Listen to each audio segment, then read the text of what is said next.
Good morning, good afternoon. Hello, how are you? My name is Lashwana Muhammad, and this session is entitled Social Media Management and You.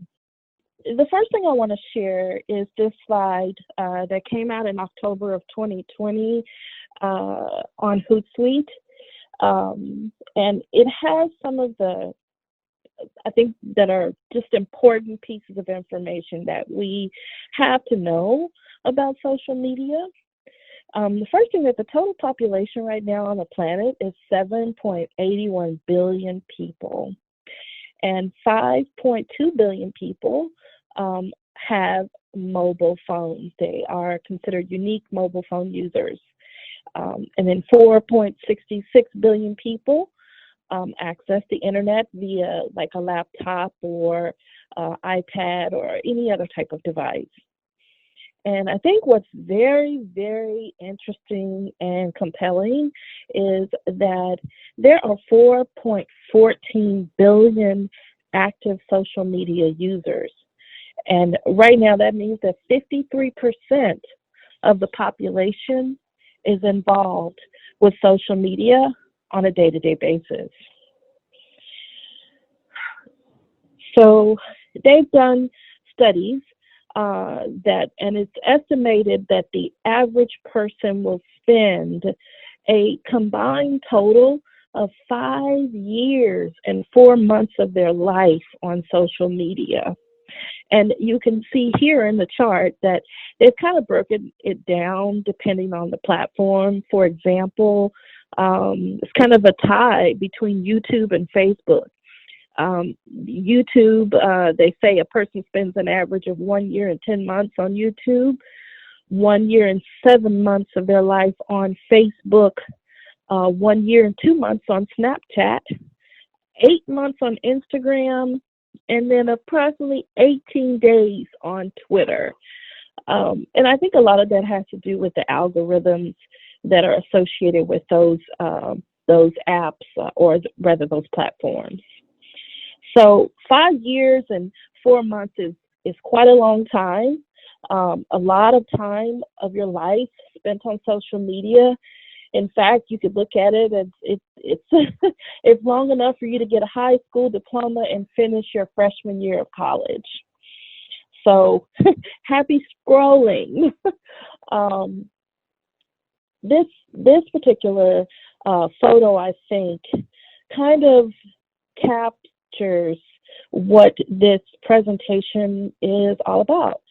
It's not really geared towards a person who may be using social media to promote their business.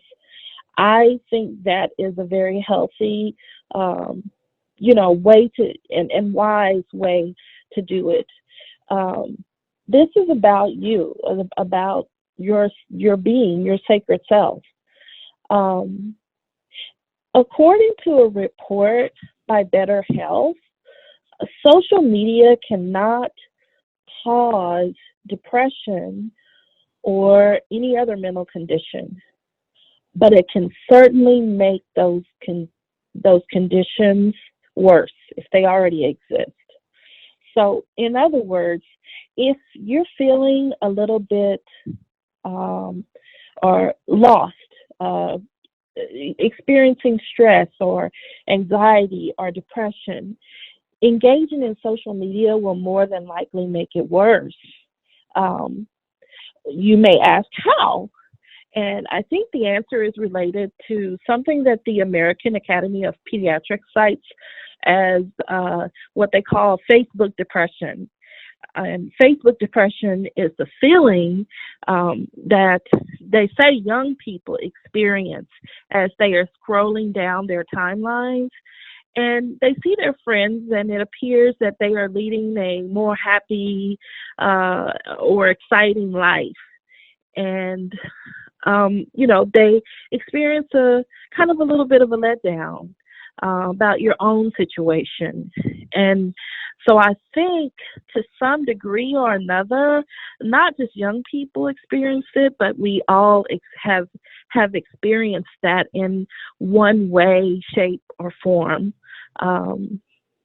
And I think the important thing is to remember how you were feeling before you engage with social media. You know, look back on it and say, was I even just a little bit kind of upset about a situation in my family or my personal relationships or work or, some other area of my life? And then you chose to, distract yourself by opening up your Facebook app or Instagram or what have you, whatever platform you thought would lead you maybe to seeing what your favorite your favorite person was doing that you like to follow, and you landed on the post purely just to distract you from what was going on in your life, and it led to another post and something that caused you to have the same expression that this woman here scrolling has on her face. It looks like it should be a happy time. There's a Christmas tree in the background, but she doesn't look happy. And I think that if you are looking for a distraction from something that is vexing you or worrying you, don't look for a solution in social media, because it can actually make that situation worse.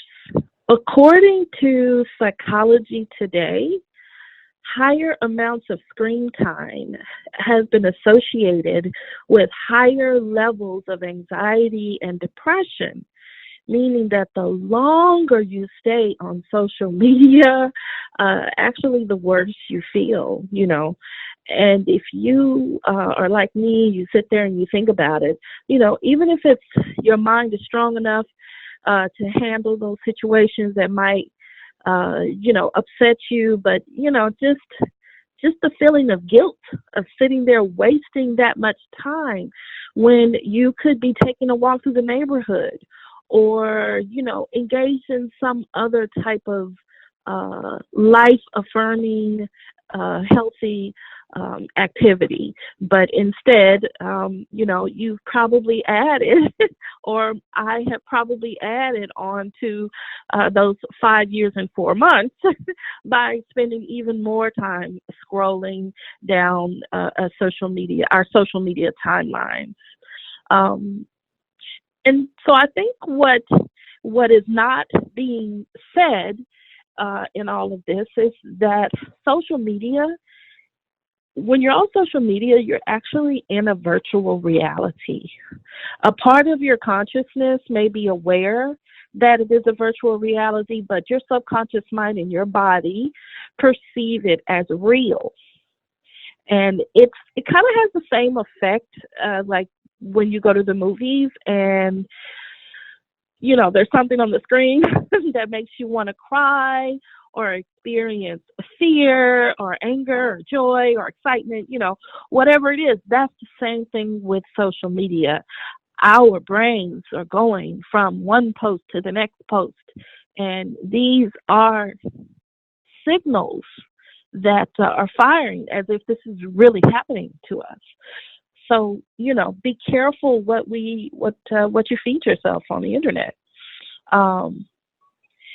People are actually at a point in our history, in the history of the world, experiencing stress from things like information overload.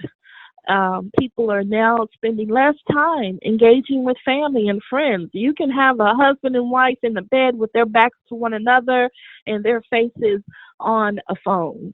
And this is, not creating disconnects in relationships, and a sense of being alone. We feel completely alone and isolated, and as if what we're going through, it's just us.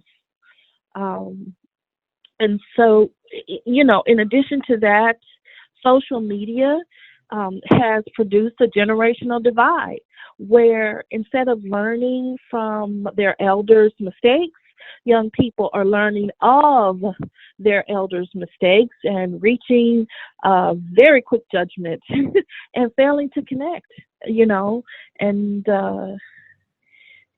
this is just not very healthy for any of us.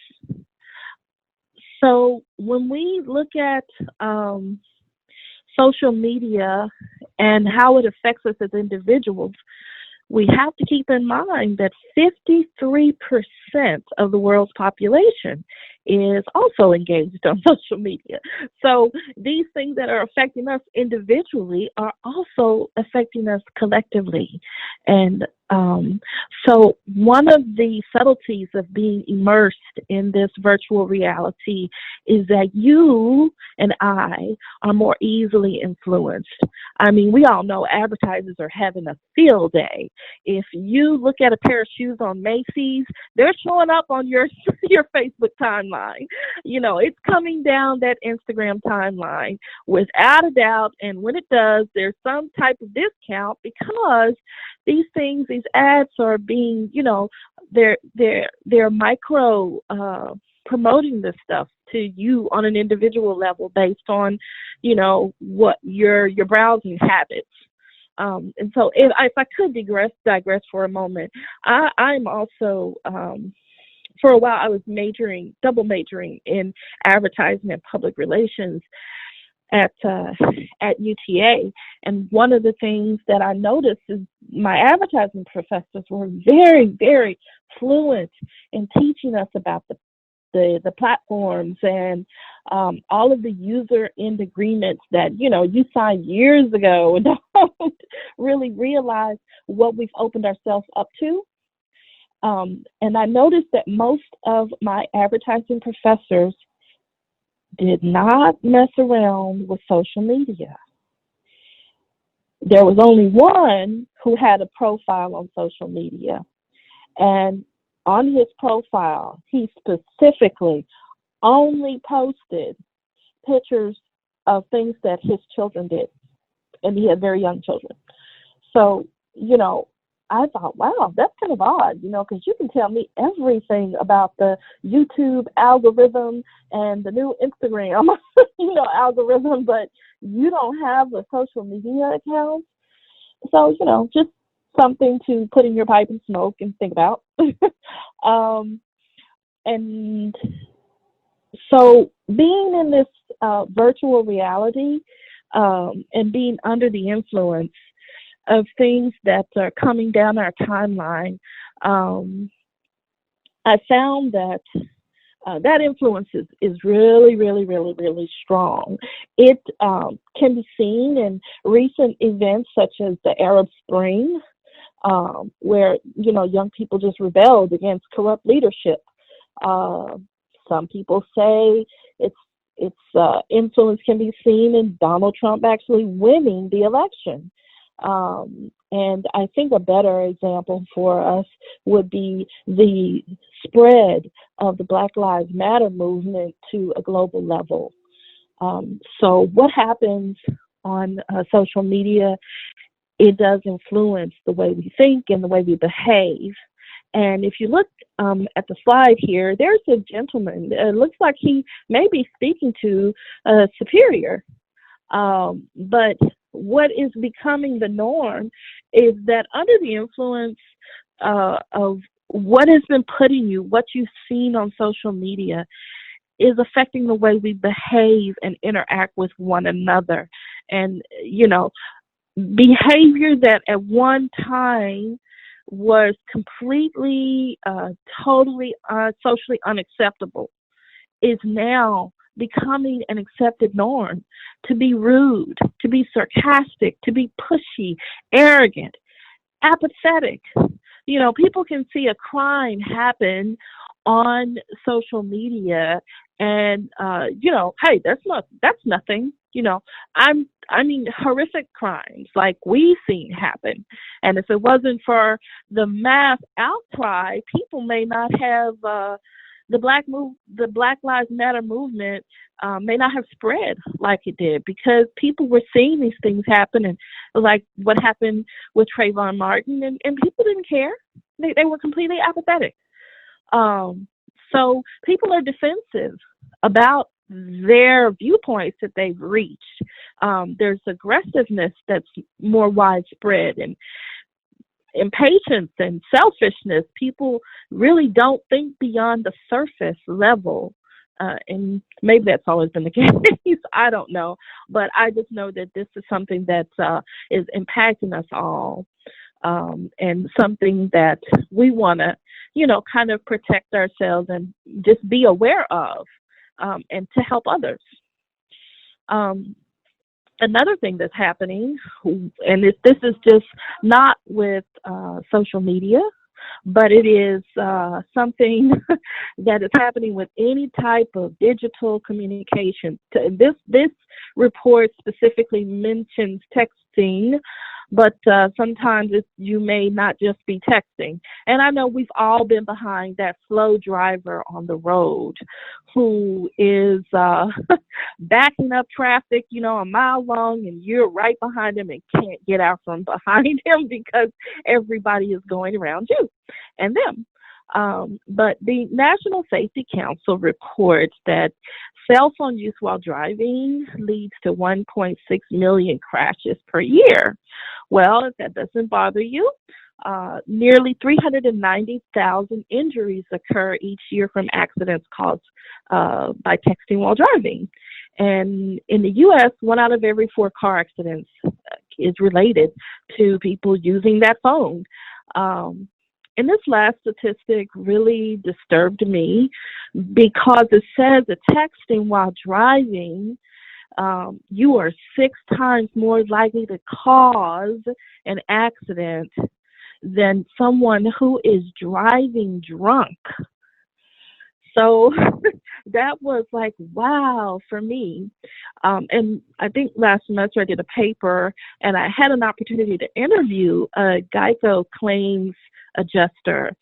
And she confessed to me that she actually had a wreck in the company vehicle because she was looking at the GPS on her phone.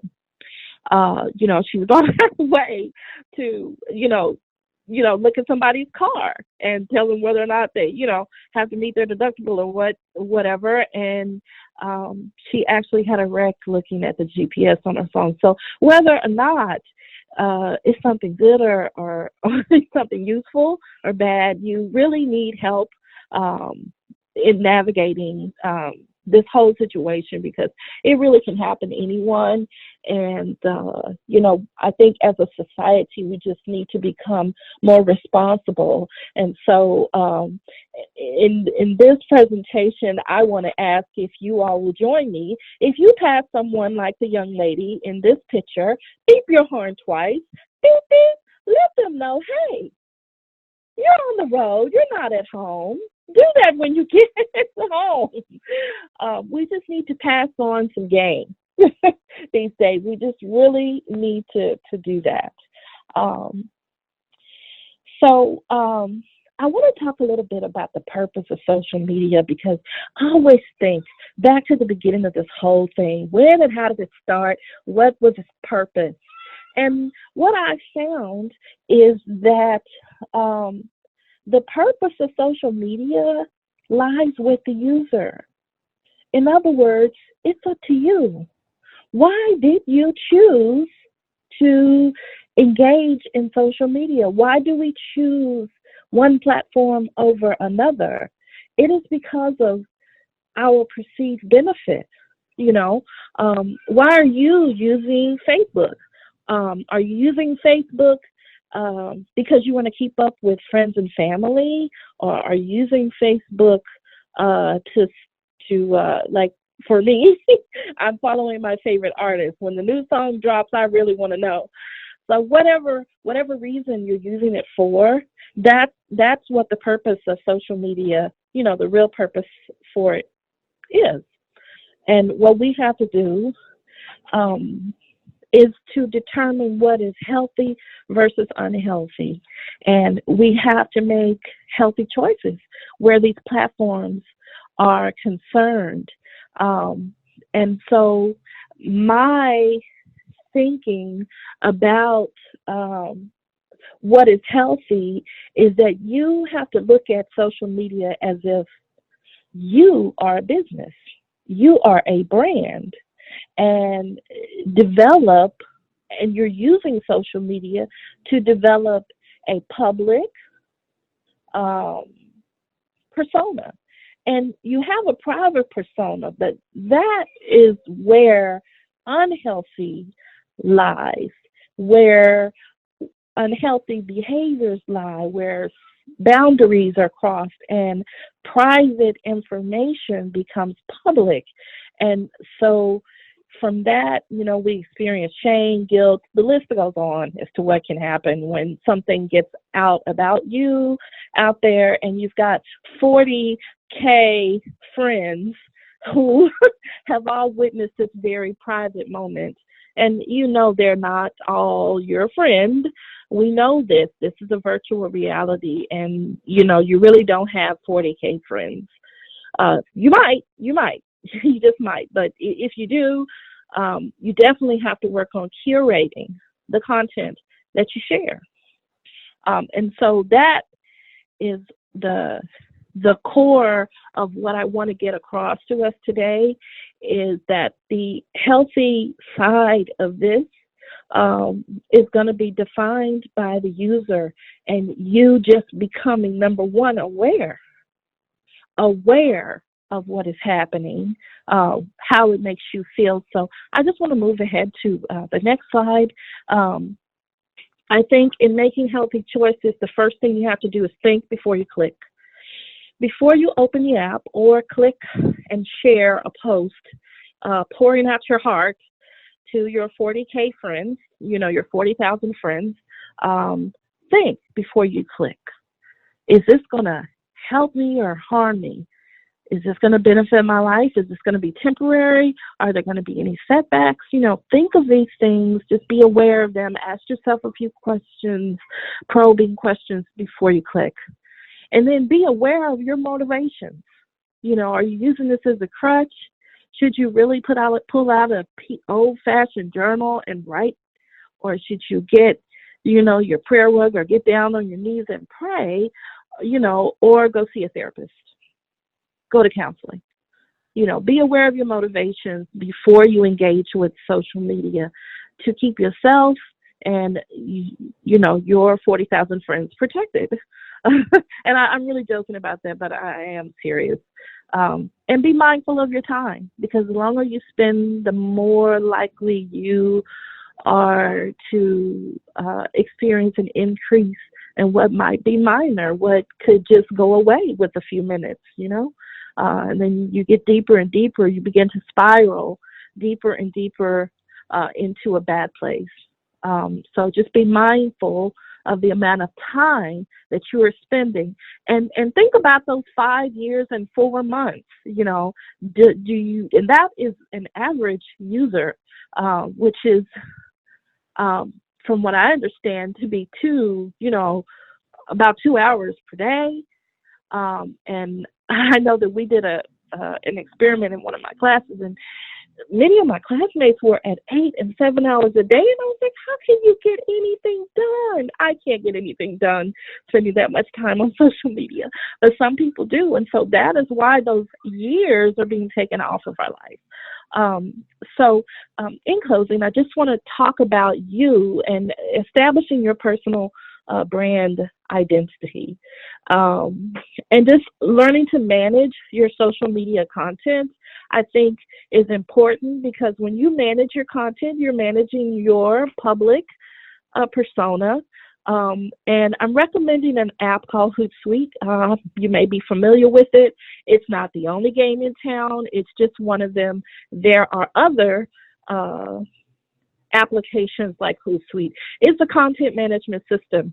And what Hootsuite does is it allows you to set up a social media calendar. You get a free account, and you can upload up to 3 different platforms. So Facebook, Instagram, and Twitter, and you can set a calendar. In other words, so let's say if you're like one of my professors who only posted about his children, you may say, well, I've got 3 pictures that I want to post this week.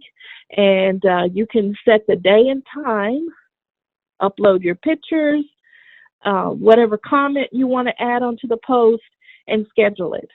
And Hootsuite will post at whatever day and time and whatever you set up. And so you're done. And you can go back into your account, and you can even respond to comments or likes. So it's really, it lessens the amount of time that you're spending on social media and maybe getting entangled into something that it's like a never-ending story. But let's look at the second app here. The picture of the phone is actually an app that is on iPhone, and it is like a screen. It's an app. These apps are called screen time apps. That's the only thing I know to call it, but it's a screen time app. It comes with iPhones, and what it does is it monitors your social media activity. And so at the end of the week, you can tell how much time you spent, on text messaging or emails, how much time you spent on Instagram, how much time you spent on Facebook, and you can get a baseline of the amount of time that you're spending. You see here, this person is spending an average of 4 hours and 45 minutes. And you can see where they spent most of their time was Sunday, Monday, Tuesday, Wednesday. Looks like on the weekends, they turn that thing off maybe. And there are even, some instances where it's breaking it down into, productivity type apps, because you do have those, and then games and social. So, I just recommend that you try to find you a screen time app. There are definitely some in the App Store that you can get for free, and some of them, cost because of the bells and whistles. But that is basically everything that I have today. I just want to thank you for listening, and I look forward to answering any questions. I hope something that I said today was useful. Thanks. Bye-bye.